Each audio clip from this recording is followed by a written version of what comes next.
जब हमने बात की गूगल सर्च की तो हमने अंडरस्टैंड किया कि गूगल का जो एल्गोरिदम है वो अपने एल्गोरिदम के तहत वेबसाइट्स को क्रॉल करता है, उसको इंडेक्स करता है अपने डेटाबेस में, और जब कोई सर्च करे कोई इन्फॉर्मेशन तो अपने डेटाबेस में सब इन्फॉर्मेशन निकाल के उनको प्रोवाइड भी करता है। गूगल कैसे कौन सी इन्फॉर्मेशन प्रोवाइड करेगा या कौन सी इन्फॉर्मेशन को नंबर 1 पे देगा, कौन सी इन्फॉर्मेशन को सेकंड पे या टॉप 10 रिजल्ट्स देगा, ये सारी चीज़ें गूगल कैसे डिसाइड करता है, ये गूगल खुद बताता है कि वो 200 से ज़्यादा सवाल पूछता है। वो 200 से ज़्यादा सवाल ये पूछता है कि कौन सी वेबसाइट उसको दिखानी चाहिए, कौन सी वेबसाइट उसको नहीं दिखानी चाहिए, यूज़र क्या मांग रहा है, उसके पास क्या पड़ा हुआ है, और ये सब चीज़ें गूगल जब डिसाइड कर लेता है तो वो कुछ मिली सेकेंड्स के अंदर आपको मिलियंस ऑफ रिजल्ट्स दिखाता है उस सर्च के अगेंस्ट जो आपने उससे की होती है या जो आपने उससे पूछा हुआ होता है। तो हमें भी अंडरस्टैंड करना है कि वो 200 से ज़्यादा सवाल क्या हैं जो गूगल पूछता है, क्योंकि एसईओ इन्हीं 200 सवालों के ऊपर ऑप्टिमाइज़ करने का नाम है।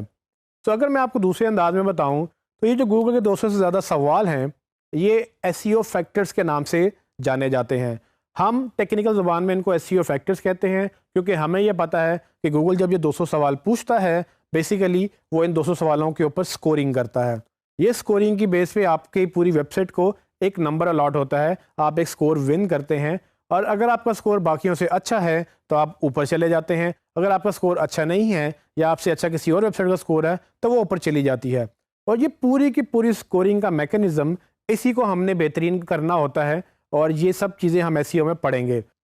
ये 200 से ज़्यादा क्या सवाल हो सकते हैं? सो फॉर एग्जांपल गूगल ये पूछ सकता है कि आपकी वेबसाइट पे क्या कंटेंट है, यूज़र ने क्या सर्च किया था और आपने क्या लिखा हुआ है, और अगर लिखा हुआ है तो किस तरह से लिखा हुआ है। और वो गूगल ये भी पूछ सकता है कि फॉर एग्जांपल आपकी वेबसाइट कहाँ होस्टेड है, या आपने अपनी वेबसाइट किस लैंग्वेज में बनाई है, क्या उसके ऊपर डिज़ाइन अच्छा है, क्या उसकी डोमेन अच्छी है, क्या उसकी डोमेन सेंस बना रही है, क्या आपने इमेजेस डाले हैं, क्या वो इमेजेस ऑप्टिमाइज्ड हैं। ये सारी वो बेशुमार चीज़ें हैं जो गूगल आपसे पूछ सकता है। असल में गूगल ये जज कर रहा होता है, वो जज करने का तरीका उसको वो एल्गोरिदम में महफूज है, और हमें या किसी को उस एल्गोरिदम का नहीं पता। और इसी एल्गोरिदम की वजह से, जैसे कि हमने पहले जिक्र किया था कि गूगल गूगल है, अगर वो एल्गोरिदम लोगों को मिल जाए और पब्लिकली वो आम हो जाए तो लोग क्या करेंगे, उसको क्रैक करने की कोशिश करेंगे और उसको बेहतर करने की कोशिश करेंगे। इससे रिजल्ट्स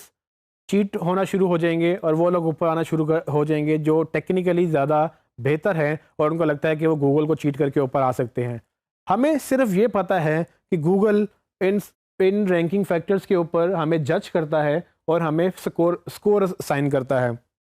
लेकिन हमें ये नहीं पता कि वो किन किन बेसिस पे किन किन चीज़ों का कितना कितना स्कोर देता है। हमें कोशिश ये करनी है कि इन तमाम फैक्टर्स को ऑप्टिमाइज़ करें। जैसे ही हम इन तमाम फैक्टर्स को ऑप्टिमाइज़ करेंगे तो हम भी ऊपर आना शुरू हो जाएंगे, और इनमें बहुत सारे फैक्टर्स वेबसाइट के ऊपर हैं जिनको हम ऑन पेज ऑप्टिमाइजेशन कहते हैं। कुछ फैक्टर्स वेबसाइट के ऊपर नहीं हैं, उनको हम ऑफ पेज ऑप्टिमाइजेशन कहते हैं। ऑन पेज और ऑफ पेज ये दो बड़ी टाइप्स हैं या दो बड़ी तकसीम है आपकी एसईओ की। जब भी हम एसईओ को देखते हैं तो हम उनको दो हिस्सों में तकसीम कर देते हैं। ऑन पेज फैक्टर्स हम डिस्कस करेंगे, ऑफ पेज फैक्टर्स भी हम लेटर ऑन डिस्कस करेंगे, लेकिन हम स्टार्ट ऑन पेज से करेंगे। इस टॉपिक में ये बताना ज़रूरी था कि एसईओ ऑन पेज और ऑफ पेज में डिवाइडेड है, और हमने ऑन पेज कैसे करनी है और ऑन पेज में क्या क्या हो सकता है, और ऑफ पेज भी हम डिस्कस करेंगे जब